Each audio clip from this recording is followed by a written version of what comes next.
So welcome everyone to Psalms for Life, in which we explore Sefer Tehillim chapter by chapter, illuminated by the light of Rebbe Nachman of Breslov and the other true Tzaddikim. And we want to thank Esther Elagorovich for sponsoring this weekly class. It's quite an undertaking because there are 150 Psalms, as everyone knows. And some of those Psalms we're going to have to break up into 2 or 3 classes because they're long. So we really want to thank her and ask that this be a schus, a merit for her and her family, for bracha v'hatzlacha, for blessing and success. Okay, today we are beginning with Psalm Yud Aleph, Psalm 11.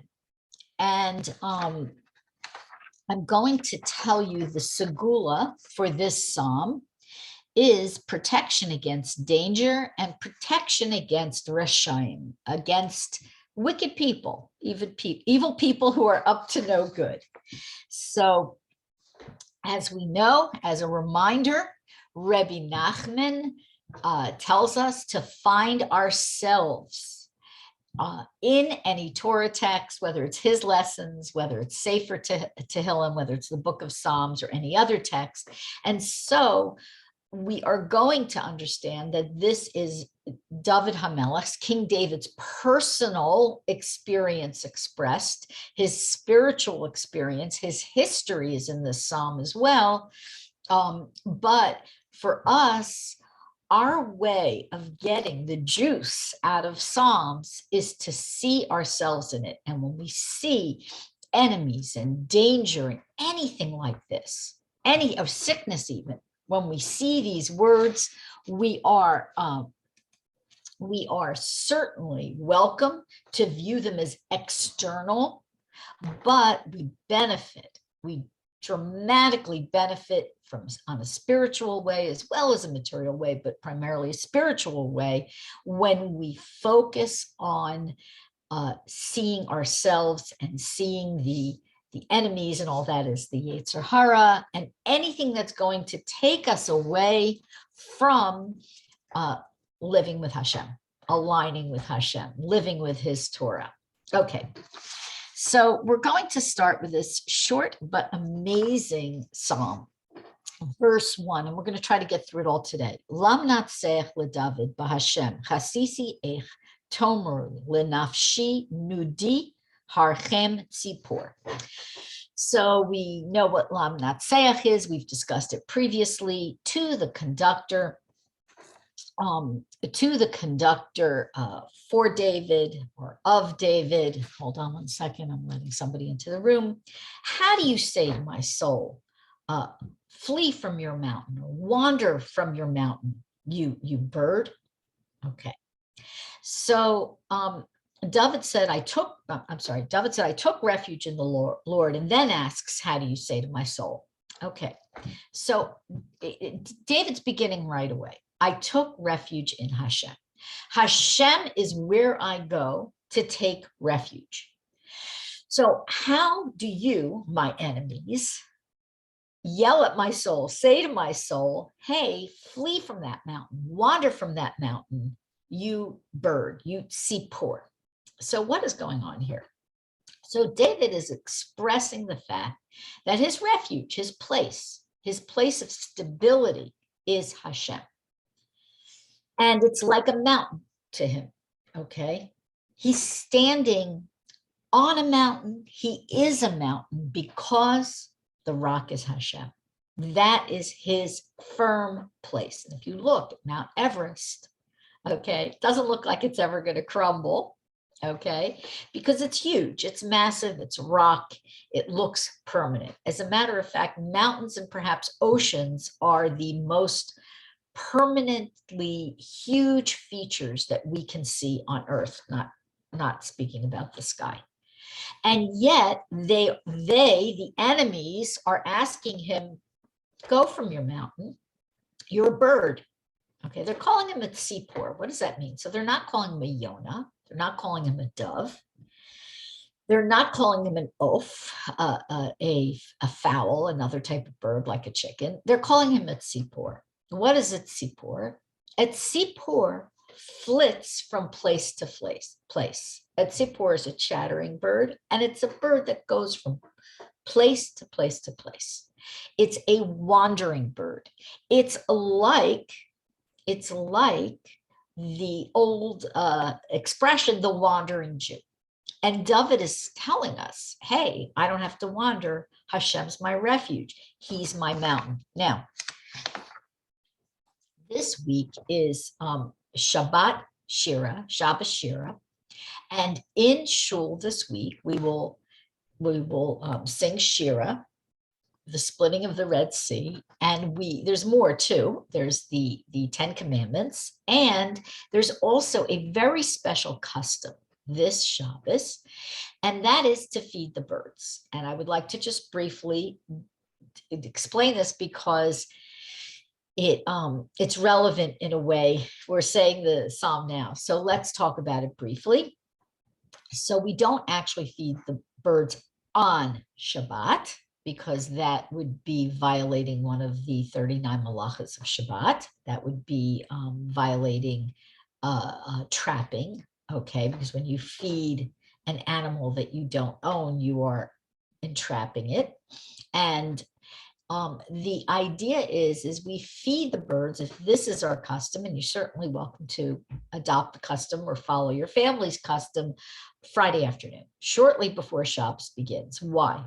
Because in the Torah, Dasan and Aviram, says the Midrash. We remember them from Egypt. They were the troublemakers in Egypt who were whispering about Moshe killing the Egyptian. So Dasan and Aviram decided that when the manna fell from heaven, okay, they were going to trick the Jews into violating Shabbos. How?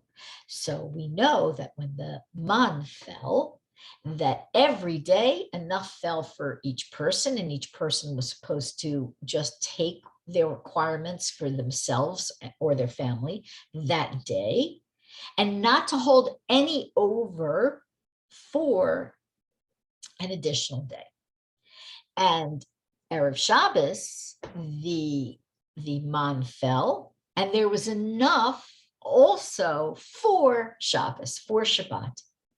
The Jews didn't have to pick the manna off the ground on Shabbos, because that was a commandment. You're not allowed to gather this on Shabbat.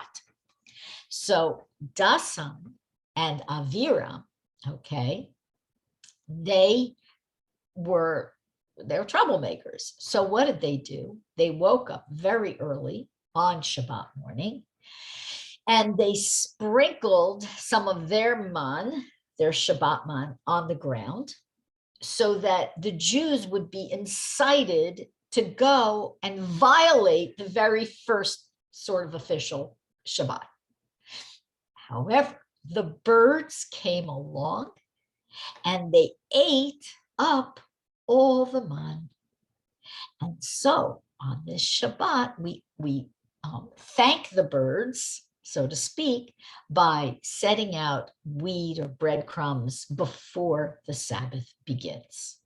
There are other reasons as well why we feed the birds. It's a very beautiful, sweet custom. So this psalm begins with this concept of a bird. And it also begins with this concept of this idea, the word nudi, which is spelled nadav in the actual text of Sefer Tehillim. And that is, the word is a plural of this word of saying to this soul, okay? Saying to this soul to wander. Why is it spelled as a plural and said as a singular? We find this a lot in Sefer Tehillim. In the book of Psalms, there is a device where a word is spelled one way, yet we have a tradition to say it another way. And you have to pay attention when you're saying Tehillim. And if you have an version with explanations, like let's say Art Scroll Tehillim, it will be all there for you laid out, simple. They give you all the answers. So there's some commentary that suggests that the plural, the people who were saying to the soul, wander, okay, were saying it in the plural because they were speaking that both David's body and soul were like a bird and they would be perpetually wandering. Now we know David spent a lot of time fleeing enemies. And certainly this psalm speaks to that. However, because there's so many disputes about which historical reference the psalm is referring to, we're going to not go there this time with David's biography, but we're going to focus on this idea of wandering and fleeing. Okay, so David says this, it's written in the plural, but he says it in the singular, or we say it in the singular, to identify the fact that even though his body might be wandering, and he's certainly fleeing, and he's running from enemies, his soul is not, only the body. Okay, this is a clue to us.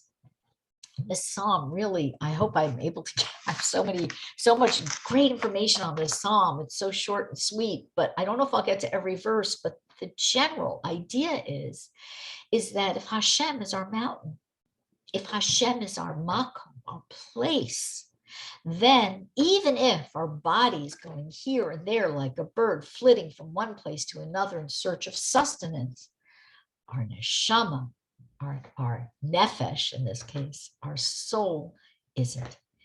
It's stable. It's hanging on. It's on firm ground. And this is something that Rebbe Nachman speaks about. He explains to us that when we are struggling and our minds are all over the place, we have so much anxiety, we're so worried, and so many things flit into our minds like a bird and flit out of our minds like a bird. If we can turn our thoughts to Hashem, view Hashem as our mountain, what happens? We internally are stable so that no matter what is going on outside ourselves, we're balanced. We remain relatively calm. Okay, try it for yourself. Turn your thoughts to Hashem. Pick up Sefer Tehillim, pick up a book of Psalms, say a psalm, and see what happens as the words take over and inform your soul. Okay, so the psalm continues. Ki hine harshayim yidrechun keshes konenu chitzam al yeser liros b'mo ofel yishrei lev. So look at the wicked. They are treading their bow and arrow. They're setting up their arrow to shoot on the bowstring. They're going to shoot in the dark at the upright of heart. Okay, who? To le yishrei lev, to the ones with a straight heart.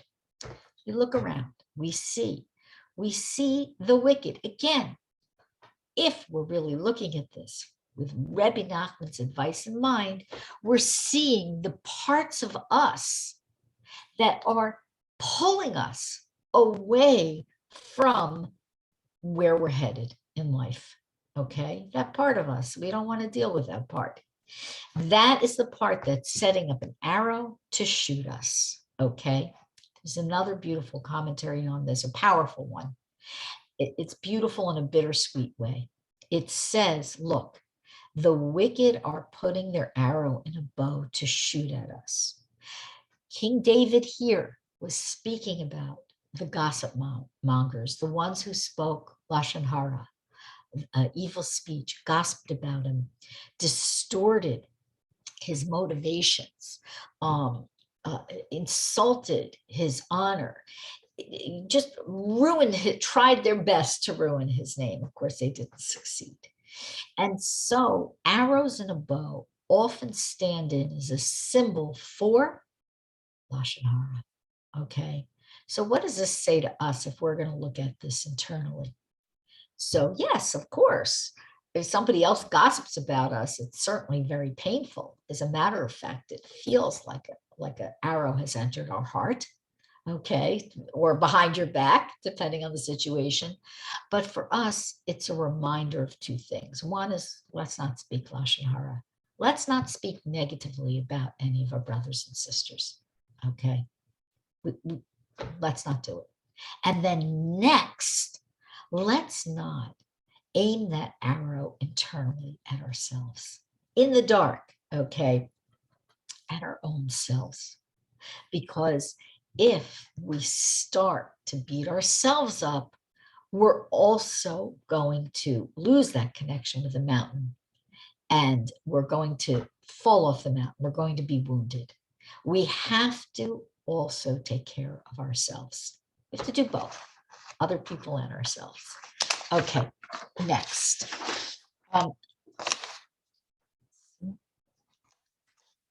Okay.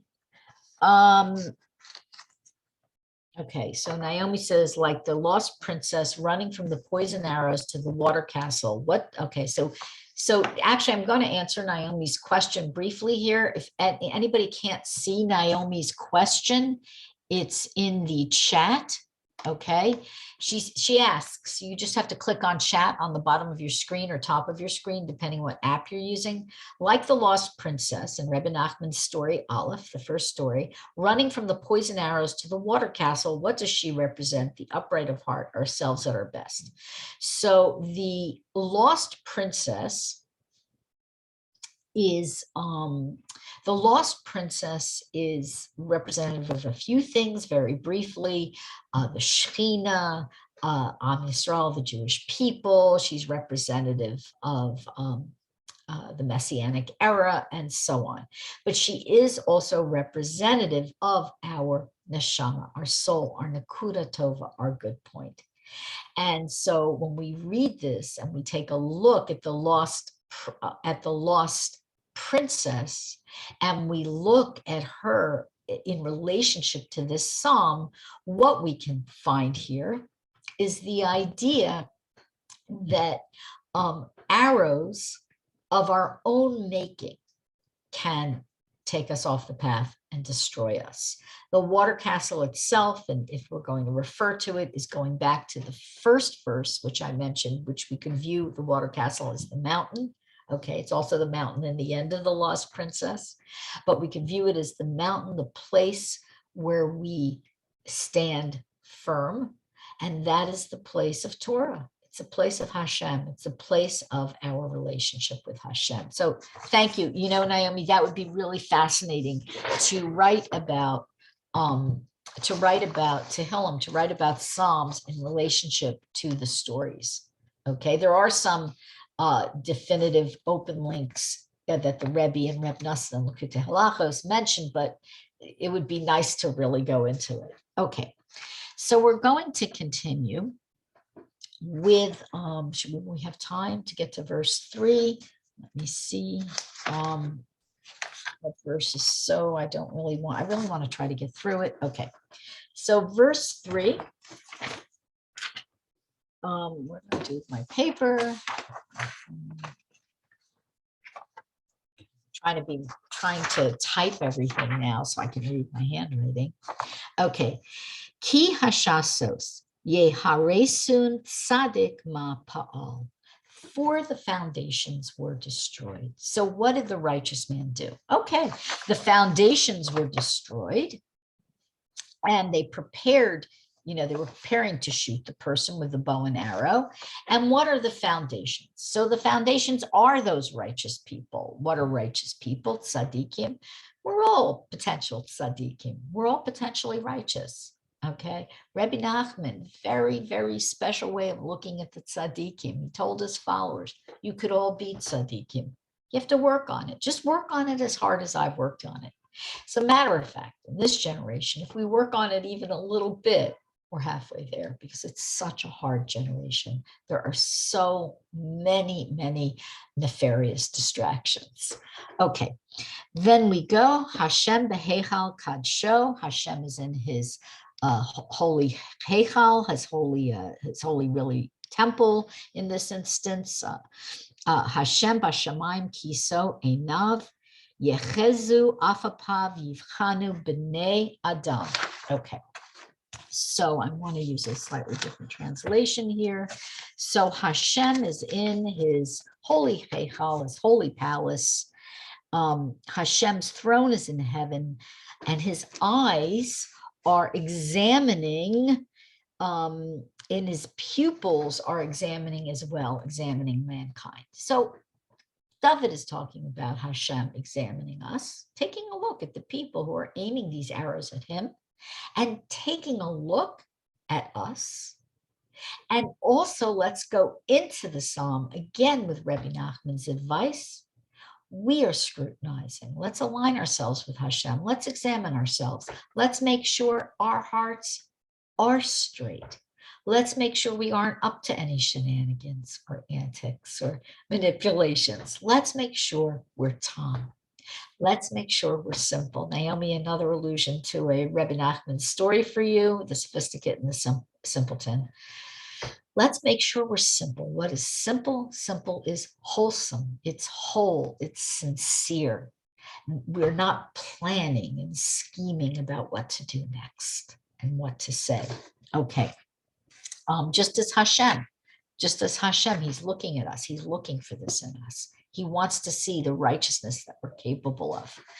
Okay, verse 5, Hashem Tzaddik Yivchan v'rasha v'ohev chamas san'a nafsho. Hashem Yivchan is like to test or try the righteous, but he hates the wicked and the one who loves violence. Okay, so Hashem gives us tests. He gives the tzaddikim tests. He gives us tests. The simple meaning of this psalm is certainly, there's so much else in here, but certainly the simple meaning is so apparent here. Okay, we're all tested. If you're not tested, you're hated. That's what we can infer from that verse. So if you're going through tests and trials, it's because Hashem loves you. He loves you. He loved Abraham, he gave him tests. He loved Yitzchak, he gave him tests. He loved Yaakov and Yosef and Moshe Rabbeinu and so on down the line.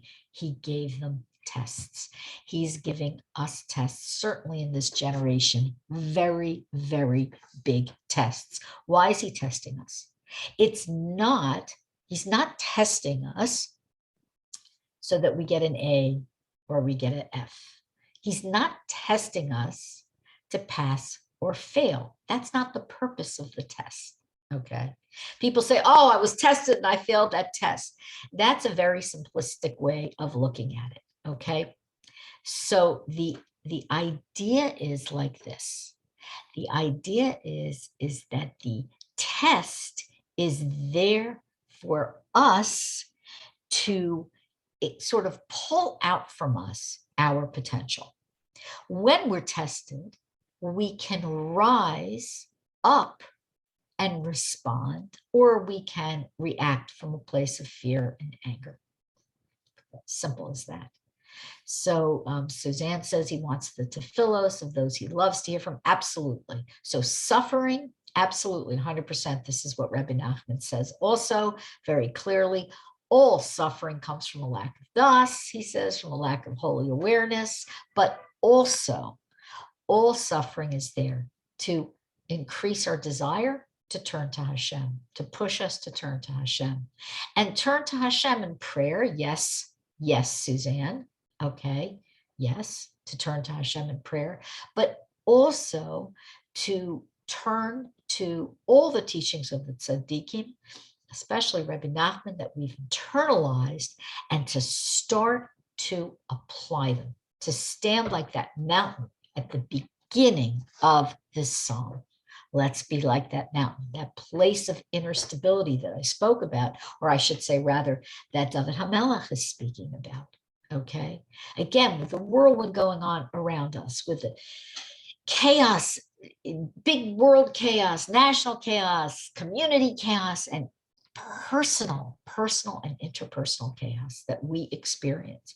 It's all a result of Hashem testing us, not to grade us, but to get us to perform our best, to find our inner resources always aligned with the teachings of the Tzaddikim. Okay? All right, next. What time is it? We have a couple more minutes. You see, I'm reading it from, I guess I'll read it from this. Okay. Oh, this is interesting. Yam ter al Rishayim, Pachin Eish V'Gafris V'Ruach Zialafos Minas Kosam. So there are a few ways of translating this. I think I'm going to go with this one, which is, let me find it, is Rav Hirsch for now. He sends down traps, snares, okay, pachim, a pach is a trap, for the lawless. Fire and brimstone, okay, Aish and Gafris, okay, and wind with exhaustion on its wings shall be the portion of their cup. So Rav Hirsch is translating this in a fancy way, okay, and the translator who translated it from him into English is also a little fancy, but the idea is he's sending down traps, okay. Now, in your book of Tehillim, it likely says something slightly different. If you have one with the translation, it likely says that he's going to rain down upon the wicked coals, fire, and brimstone, and a burning blast is their portion. Okay, that's what they're going to get. So this idea is that this word yam ter it's raining down, often translated all over the place as that, but it's referring to something pouring from the skies that's not necessarily geshem, which is rain. So that's why it's raining down fire and brimstone. And this pachim, which sometimes is translated as coals, is actually a trap for them. Okay, so what's going on here? Okay, so what he's doing, what David is speaking about is that Hashem is sending down things from heaven that might not appear like fire and brimstone. He's sending down pachim, traps, snares. Okay, what's a snare? What's a trap? So if an animal is traipsing along through the woods, okay, and there is a, let's say you could picture one of those horrible traps, okay, and it's hidden. They bury it in leaves, or a snare is buried in leaves, and it's a rope that then it takes the animal by the leg and hangs it from a tree. It's awful. Or it takes, if it's one of those bear claw traps, it's hidden, the animal doesn't expect it, it steps down and it snaps. You can picture a mouse trap, all these horrible things. Okay, so what's raining down? So what rains down from heaven? What pours down from heaven? Okay, so certainly we know that fire and hail have done so. Barad has poured down from heaven in the plague, in one of the 10 plagues. Rain pours down from heaven, snow. But what is this fire and brimstone? So it's so interesting. So the idea is that we can view it as the good things pouring down from heaven to entrap the wicked. What does that mean? So all the good things that we look at while we're suffering, and we see that the wicked seem to have it all, okay? The Rishayim seem to have it all. What we have to understand is that what's pouring down on them are snares, are traps, okay? They're really fire and brimstone, because the goodness, the bounty that comes to them, they don't use in the right way. They don't use their wealth for tzedakah. They don't use their power for good, for justice, for fairness, to follow Torah. Okay, they use it and it turns into a trap for them. So that's the subtle illusion here for us to look at this personally. What we can get from it, you can get from it whatever you want. Bring yourself to the psalm. But one of the things we can take from this is that we can't look around us at other people. We can't judge the world by our own insides. It doesn't work. If we are accepting of the fact that we have limited intellect, limited perception, limited human understanding, then when we see things that look unfair, we're able to calmly and maturely assess them through the eyes of Torah, which would tell us like this: right now, it looks good for them, but the very things that look like blessings for them might trip them up one day. And right now, what we're going through, the difficulties and the pain, are the tests, okay, the phenas that are going to help us forge ourselves, strengthen ourselves, and grow. So that's really the hidden message of this psalm. Okay, let's see very quickly. Can we finish anymore? I lost my page, of course, completely lost it. Let's see. What time is it? 11:33. Okay. So, Ki Tzaddik Hashem Tzedakos Ahev Yashar Yechezu Fanemo. Because Hashem is righteous, okay, and He loves those who also make righteousness, who increase righteousness, who are righteous, and whose faces like the straight way. They like the straight path. Their faces reflect that. What is a face? Okay, we're going to go for one more minute, and then we're going to say all the Psalms together with the Segulas. What is a face? A face, panim, is a plural word. And we know that the reason that a face is called a panim, a plural, has a plural ending, okay, is because a face is very special. A face can be two-faced. Everybody knows what that means. You show one face to the world, and then inside is something that you wouldn't want the world to see. This is the epidemic of our age, especially with celebrity. Okay, with celebrity, where everybody is seen at all times by everyone else on our little devices that are traps in and of themselves. Okay, we know that there's a false front, and we can get fooled, and people do get fooled. They attribute wisdom to pop stars and political savvy to, you know, news regurgitators and so on. Okay, we don't do that. Okay, we know that there's two faces. Hashem loves someone with one face. Hashem loves someone who's the same on the inside as the outside. Okay, someone who has aligned that. Someone has pulled that together. That's what tzidkis is, what righteousness is. And by the way, it doesn't mean like an evil character who has an evil face. It means good, identifying the good and bringing that to the forefront. So that's what you face the world with. Okay, there's so much in this little psalm. Honestly, it's so beautiful. And I hope that we have covered at least enough to intrigue you. It's certainly, if you want to read Rav Hirsch on this, it's also very fascinating. And what we're going to do now is we are going to say our Psalms for the day. So would everybody please type in any names that you would like in the chat for us to keep in mind as we say the Tehillim, and I'm going to go over the Segulas while you type in the names. And we're going to keep in those names for a shlema, for a healing. That's our focus. Okay. So as I mentioned before, Psalm 10 is a Segula for protection against danger and Rashayim. Okay. Now today is the 10th of Shabbat. Okay. And we're going to do Psalms 55 through 59. Okay.